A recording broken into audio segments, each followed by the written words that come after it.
Hello guys, welcome back to my channel. तो आज का हमारा टॉपिक है बायोडाइवर्सिटी। बड़े सारे स्टूडेंट्स ने मुझे कहा था, कमेंट में लिखा था कि प्लीज मैम बायोडाइवर्सिटी पढ़ाओ। तो आज मेरी वीडियो जो बनेगी वो बायोडाइवर्सिटी पे ही है। सो सबसे पहले मैं आपको बताऊंगी what is biodiversity. Biodiversity means bio plus diversity. Bio का मतलब होता है लाइफ एंड डाइवर्सिटी का मतलब variety, means variety of life on earth. आप देखते हो हमारी अर्थ पे बड़े सारे जीव जंतु रहते हैं, बर्ड्स, एनिमल्स, इंसान, ह्यूमन बींग्स। तो हर एक की वैरायटी है। कोई किस शक्ल का दिखता है, किसी का वे ऑफ लिविंग अलग अलग है। तो इन सभी बेसिस पे हमने क्या किया हुआ है, variety of life on earth means हमने अर्थ पे जितनी भी लाइफ है उन सबों को डिवाइड भी किया हुआ। तो this means biodiversity means variety of life on earth. हम इसको ऐसे भी कह सकते हैं, biodiversity refers to variety of living species on earth। जो अर्थ पे लिविंग स्पीशीज रहती हैं उसको भी हम बायोडाइवर्सिटी कहते हैं, इंक्लूडिंग जिसमें क्या क्या आता है, plants, animals, bacteria and fungi. Okay, so ये है हमारी बायोडाइवर्सिटी। अब मैं आपको बताऊंगी बायोडाइवर्सिटी की टाइप्स क्या है। ठीक है,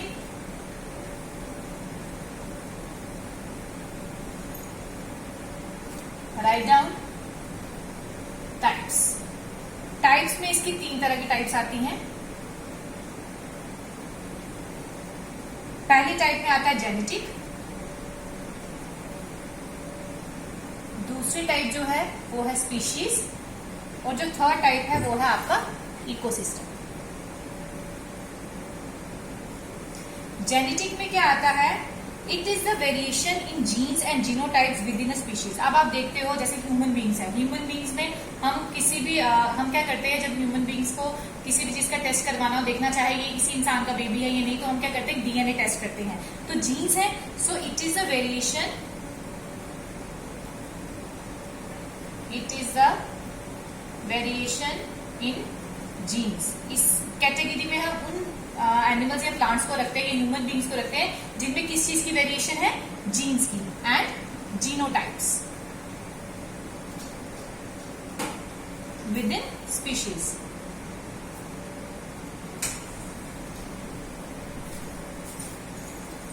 जैसे कि for example every human being, her human being जो है वो क्या करता है, looks different from each other.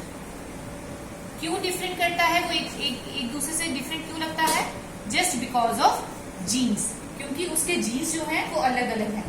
तो अलग अलग जीन्स के बेसिस पे हम बायोडाइवर्सिटी को जेनेटिक टाइप में कैटेगराइज करते हैं। तो जेनेटिक टाइप में कौन से आते हैं, वो वेरिएटीज है variation in genes and genotypes within species. जिन स्पीशीज में जेनेटिक में उन स्पीशीज को रखा जाता है जिनमें जीन्स और जीनोटाइप्स के बेसिस पे डिफरेंस है। ठीक है, सेकेंड आती है हमारी स्पीशीज। स्पीशीज में क्या आता है, इट इज द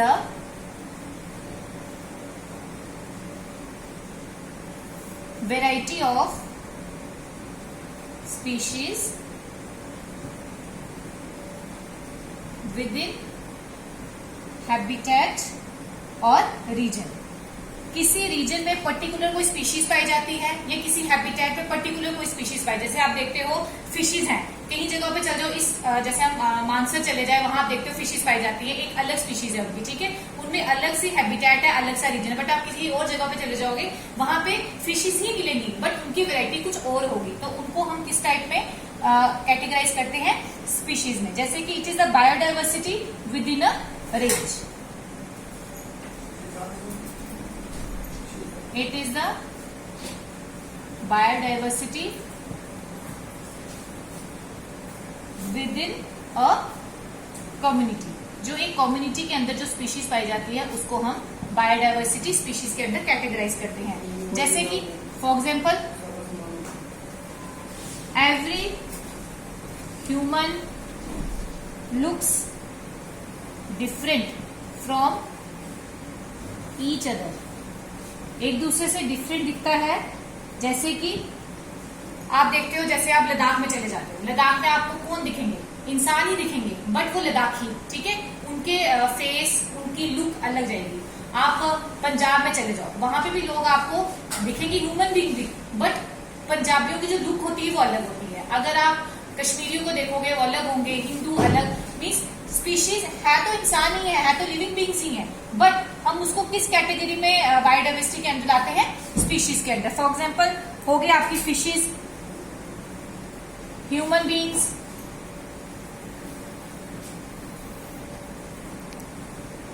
ठीक है। देन लास्ट हमारा आता है इकोसिस्टम। तो इकोसिस्टम क्या होता है? It refers to the variation in the plant and animal species. It refers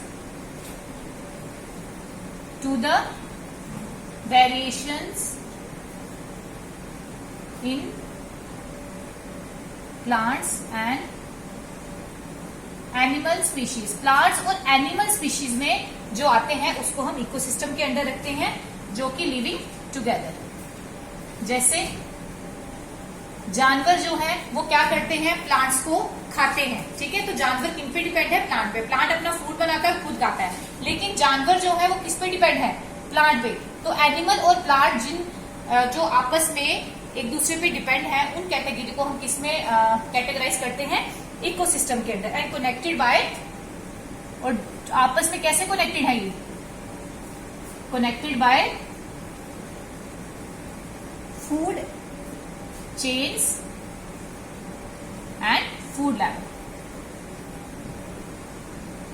हर एक कोई एक दूसरे पे डिपेंड है। एनिमल अपना फूड खुद नहीं बना सकता, वो पेड़ पौधे खाता है, ठीक है। तो प्लांट उन पे डिपेंड है, एनिमल्स पे, और एनिमल किस पे डिपेंड है? प्लांट पे। प्लांट कहाँ ग्रो करता है?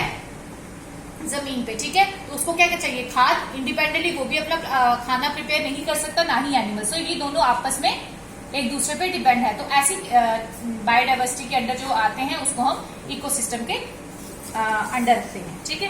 अब मैं आपको बताती हूँ इंपॉर्टेंस क्या है बायोडाइवर्सिटी। बायोडाइवर्सिटी इंपॉर्टेंट क्यों है?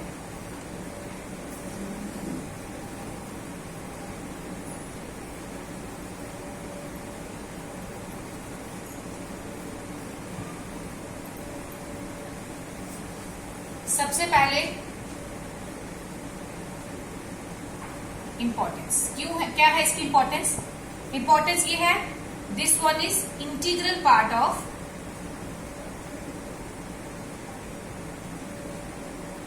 Cultural identity. कल्चरल आइडेंटिटी को ये शो करता है। कैसे? जैसे जानवर, प्लांट्स हो गए, ह्यूमन बींग्स हो गए। अब ये कल्चरल आइडेंटिटी को कैसे शो करता है? अब देखते हो आपके हम पूजा करते हैं, जैसे हम वैष्णो माता की पूजा करते हैं, हम बोलते हैं कि शेर उनकी सवारी है। तो ये क्या है? ट्रेडिशन है, और ये किसको? एनिमल्स को शो कर रहा है। तो एनिमल भी हमारे किस में आते हैं? कल्चरल आइडेंटिटी को शो करते हैं, ठीक है। जैसे हम किसी जानवर को पूछते हैं, घोड़े को, गाय को, तो ये कल्चरल आइडेंटिटी को भी शो करते हैं। और बायोडाइवर्सिटी क्यों इंपॉर्टेंट है? Use for medicinal purpose. Medicinal purpose, medicine purpose के लिए भी बायोडाइवर्सिटी यूज होती है। आपको पता है तुलसी से, या बड़ी सारी आयुर्वेदिक दवाइयां जो किससे बनती है? प्लांट से बनती है। It contributes to climate stability. Climate stability को भी ये मेंटेन करता है। कैसे? आपको पता है जहां बारिशें होती हैं, कहाँ होती हैं? जहां पे पेड़ पौधे होते हैं ज्यादा, या हमारे पोल्यूशन को कंट्रोल करने में ये पेड़ पौधे हमारी मदद करते हैं। तो ये भी बायोडाइवर्सिटी का एक हिस्सा है। Provide more food resources, more food resources, खाने के सोर्स भी है ये प्लांट। जैसे कि आपको पता ही है हम अपना खाना कहाँ से लेते हैं? प्लांट से, ठीक है। Relation between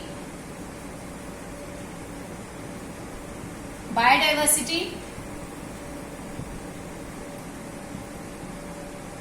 and industry. बड़ी सारी इंडस्ट्री सेटअप होती हैं, तो वो किसके बेसिस पे सेटअप होती हैं? बायोडाइवर्सिटी। अगर बायोडाइवर्सिटी ना हो, मीन्स हमारे प्लांट्स, पेड़ पौधे ना हो, लकड़ी, टिम्बर, ये कहाँ से मिलता है? वुडन का वर्क खोलते हैं लोग, कहाँ से मिलता है? यहीं से। कॉटन प्लांट से मिलता है, पेपर प्लांट से मिलता है। सो जितने भी एस्टेब्लिशमेंट होती है इंडस्ट्रीज की, तो इंडस्ट्री भी जो है वो बायोडाइवर्सिटी पे डिपेंड है, ठीक है। It helps in economic benefits of biodiversity. Economic benefits भी होते हैं, कैसे? जैसे कि आपने बड़े सारे पेड़ पौधे लगाए हुए हैं, टूरिज्म बढ़ रहा है, किसकी वजह से बढ़ रहा है? पेड़ पौधे लगे हैं, न्यू न्यू चीजें बनाई हैं, लकड़ी की बनाई हैं, ठीक है, पेपर की, बड़ी सारी चीजें बनती हैं। और इकोनॉमिक बेनिफिट्स कैसे होता है? वहां पे लोग आ रहे हैं, टूरिस्ट बड़े सारे आ रहे हैं, वहां पे आके पैसे खर्च करते हैं, वो हमारी कंट्री के लिए बेनिफिट होता है। तो उस वजह से हमें बायोडाइवर्सिटी इकोनॉमिक बेनिफिट्स भी मिलते हैं। ये हेल्प करता है पोल्यूशन मैनेजमेंट में, जैसे कि मैंने आपको बताया, ये यूवी रेडिएशंस को भी रोकता है और कार्बन मोनोऑक्साइड जो गैस होती है वो भी इसको ऑब्जर्व करता है, पोल्यूशन को कंट्रोल करने में मदद करता है। It also acts as a source of recreation. Source of recreation means हमारे देश में इतनी अच्छी ब्यूटी है, लोग क्या करते हैं? फोटोग्राफी करते हैं, ठीक है, फाइल मेकिंग, ड्राइंग, पेंटिंग, ये सब किसके बेसिस पे हो रही है? पेपर की वजह से, पेपर की वजह से, और प्लांट्स में जो बायोडाइवर्सिटी होती है उसके बेसिस पे। It acts as a source of recreation. And last one is soil quality improvement. So these are the importance of biodiversity. Thank you for watching my channel. अगर आपको कोई भी चीज समझ नहीं आती है, प्लीज मुझे कमेंट बॉक्स में लिखिए। अगर कोई भी टॉपिक आप डिस्कस करना चाहते हैं तो प्लीज लिखिए, and please subscribe my channel so that मैं कोई भी वीडियो अपलोड करूं आप लोगों को नोटिफिकेशन आ जाए, और बेल आइकन प्रेस करना मत भूलना। Thank you.